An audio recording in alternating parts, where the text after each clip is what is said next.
What's up? So there's a report that's come out from SAMRO basically highlighting all their numbers for 2023.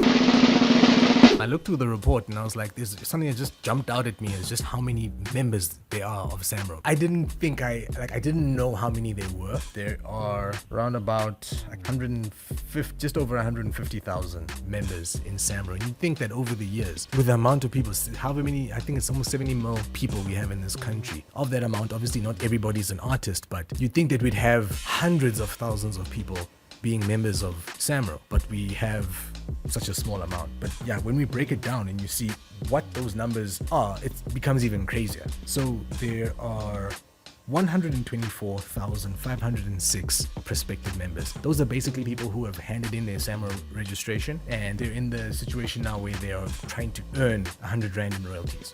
Literally, that's it. That's as far as they've gotten.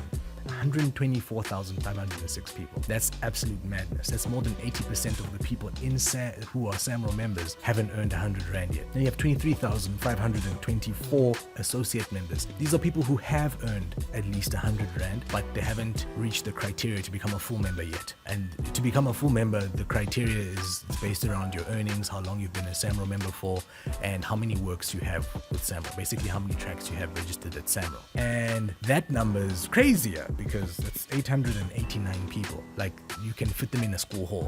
Everybody who is a full member at SAMRO can fit into one school hall. That's madness. It instantly tells me, like, there's two assumptions I can make. The first one is, like, I understand why they're charging 100 Rand for membership now. Since June 2023, I understand why there's 100 Rand to become a SAMRO member now, because they've got so many people. They've almost got 125,000 people who are in their database that they have to keep information for, sensitive information, and they're not getting anything from, like, there's no ROI on the fact that a person has come in and registered, right?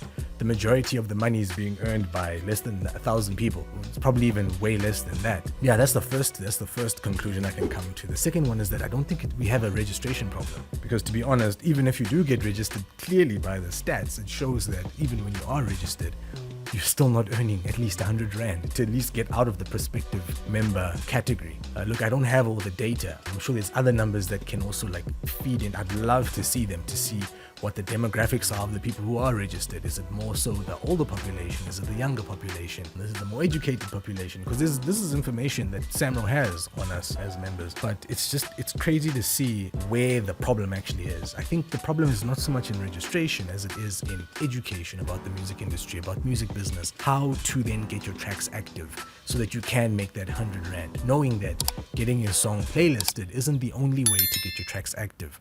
Performing isn't the only way to earn performance royalties. There's so many other ways that you can tap into to get past, at least, I think this should honestly be our goal, or SAMRO's goal, I guess. I think their goal is to earn a larger amount of money, which makes sense, right? I think they're gunning for about $1 billion in 2026. They've passed the 500 mil mark just recently. So, like, I get it, it's a nice goal, but you have 124,506 people that you have direct access to, that you can up business knowledge, and not from a I'm teaching you perspective. It doesn't have to come from that, and I think a lot of the SAMRO education has come from that. It needs to be more of people on the ground, people who have earned the money, the people who have fought. We don't have enough of that. We don't have enough musicians who are saying, yo, actually, this is my story. I struggled. It took me 10 years, and then I got my first 100 Rand. Or I'm a musician, I've been touring and I've been performing and I've been earning gig money and whatever, but I haven't earned anything from SAMRO until the past year. Hearing stories like that, I think, allow artists who are on the come up to say, actually, maybe there is something to the SAMRO thing, and actually dedicate some time and energy into getting their registrations done. Because, yeah, no, I look at these numbers and it's madness. It's absolute madness. It's going to change my messaging, obviously, now, because I've beaten the horse of register to death. I think now it's a case of now focusing on, sure, you're registered, now what? What's the move? Now that we're registered, what do we do next? Yeah, that's just me sharing my insight. Let me know your thoughts.